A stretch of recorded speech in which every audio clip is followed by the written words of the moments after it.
بسم الله الرحمن الرحيم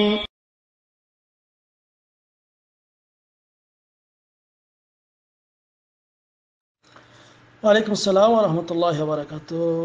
Saudi আরব থেকে বোন তাহমিনা জানতে চেয়েছেন শহীদ 5 প্রকার, এর মধ্যে মারামারিতে মারা যাওয়া শহীদ, এই কথাটি কতটুকু সত্য?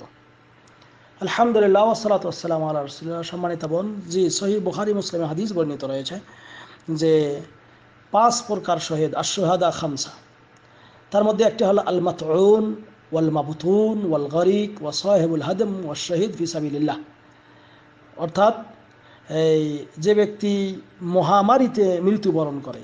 মহামারী কাকে বলে? আপনি বলছেন যে মারামারি, আসলে মারামারি না, মারামারিতে মৃত্যুবরণ করে না, আসলে মহামারী। মহামারী মানে দুরারোগ্য রোগ, বিভিন্ন ধরনের মানে কিছু রোগ যেইগুলি এই ব্যাপকতা ছড়িয়ে পড়ে, মানে ভাইরাস যেটা ছড়িয়ে অনেক মানুষ একসঙ্গে মারা যায়। মনে করেন কলেরা, ডায়রিয়া, প্লেগ রোগ অনেক সময় অনেকে বলে।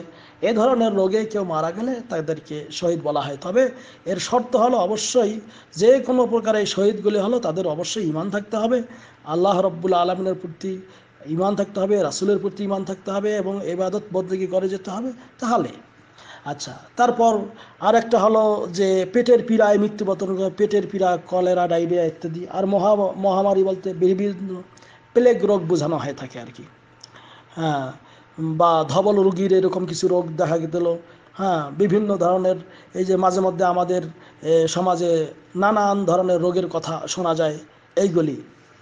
আরেকটি হলো পানিতে ডুবে মারা গেলে। আরেকটি হলো যে ব্যক্তি ধ্বংসস্তূপের নিচে চাপা পড়ে মারা গেল। আর এক শ্রেণীর হলো যে আল্লাহর পথে শাহাদাত বরণ করলো। তবে যে আল্লাহর পথে শাহাদাত বরণ করে, মৃত্যুবরণ করে, এই লোকের মর্যাদা অন্যান্য শাহাদাতের চেয়ে অতি উত্তম। আর এই লোক যদি কাফের মুশরিকে যুদ্ধ লেগে, মুসলমানদের কাফের মুশরিক মুসলমানের যুদ্ধ লেগে সে যদি যুদ্ধের ময়দানে মারা যায়, তাকে যে অবস্থায় মারা যাবে ওই অবস্থায় দাফন করতে হবে। ধৌত করা যাবে, মানে গোসল দেওয়া যাবে না, কাফন পরা যাবে না ওই অবস্থায়। আর অন্যান্য মৃত্যু যারা প্লেগ রোগ, বিভিন্ন ধবল রোগ, তারপর অন্য পানিতে ডুবে ইত্যাদিতে মারা গেলে তাদেরকে ওই অবস্থায় মানে জানাজা পড়াতে হবে, কাফনও পরাইতে হবে, এরপর জানাজা পড়ে তাকে দাফন করতে হবে। এই হলো নিয়ম। এবং আরেক হাদিসে 7 জন কথা বলা হয়েছে। আবু দাউদে একটা হাদিস রয়েছে, ইবনে মাজাহ এবং আবু দাউদে, সেখানে বলা হয়েছে যে আশ-শুহাদা সাবআ সেওয়াল কাতলা ফি সাবিলিল্লাহ, আল্লাহর পথে যারা যুদ্ধ করে এটা বাদ দিয়ে আরও 7 জন। যেমন আল মাতউন ও শহীদ। মাতউন মানে যাকে আঘাত করে, মানে তার শরীরে আঘাত করে অথবা পেটে আঘাত করে যাকে হত্যা করা হয়, সে শহীদ। অল গরিক ও শহীদ, গরিক মানে যে পানিতে ডুবে মারা যায় সে শহীদ। ও সাহেবু জাতিল জাম্বে শহীদ, সাহেবু জাতিল জাম্ব অর্থাৎ যারা বিভিন্ন দুরারোগ্যে, যেমন ক্যান্সার ব্যাধিতে, হ্যাঁ, বিভিন্ন দুরারোগ্যে মারা যায়, এরা শহীদ। অল মাবতুন শহীদ, এবং পিঠের পীড়ায় মারা গেল শহীদ। অল হারক শহীদ, যারা আগুনে পুড়ে মারা গেল তারা শহীদ। ওয়াল্লাজি ইয়ামুতু তাহতাল হাদম, যারা ধ্বংসস্তূপের নিচে চাপা পড়ে মারা যায় তারা শহীদ।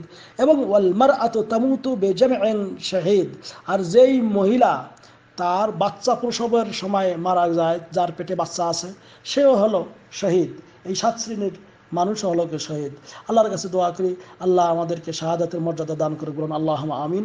এমনকি এই শাহাদাত তখনই তারা পাবে যদি তাদের এই তারা এগুলোতে সবর করে, ধৈর্য ধারণ করে এবং তারা ধোঁকাবাজি না করে, দিনের ওপর থাকে, মানুষের হক নষ্ট না করে, হ্যাঁ, এবং কোনো গুনার ওপরে মারা না যায়। মনে করেন একজন মদ পান করতে করতে মারা গেল পেটের ব্যথা হয়ে, সে শহীদ হবে না। একজন চুরি করতে যে উপর থেকে ধসে, কোনো কিছু ধসে মারা গেল, সে শহীদ হবে না। একজন জেনাকারিনী মহিলা, পেটে বাচ্চা এসে গেছে, সে বাচ্চা প্রসবের সময় মারা গেল, সে শহীদ হবে না। আশা করি ক্লিয়ার হয়েছে। হাজা আল্লাহ আলম বিসওয়াব। আর আপনি যেটা বলেছেন যে মারামারিতে মারা যাওয়া, আসলে মারামারি না, মহামারী। মহামারী মানে দুরারোগ্য রোগ, এরকম কলেরা, ডায়রিয়া, টাইফয়েড, এরকম ইত্যাদি রোগগুলি। আশা করি ক্লিয়ার হয়েছে। হাজা আল্লাহ আলম বিসওয়াব। ওয়া সাল্লাল্লাহু আলা নবিয়িনা মুহাম্মদ। আসসালামু আলাইকুম ওয়া রাহমাতুল্লাহ।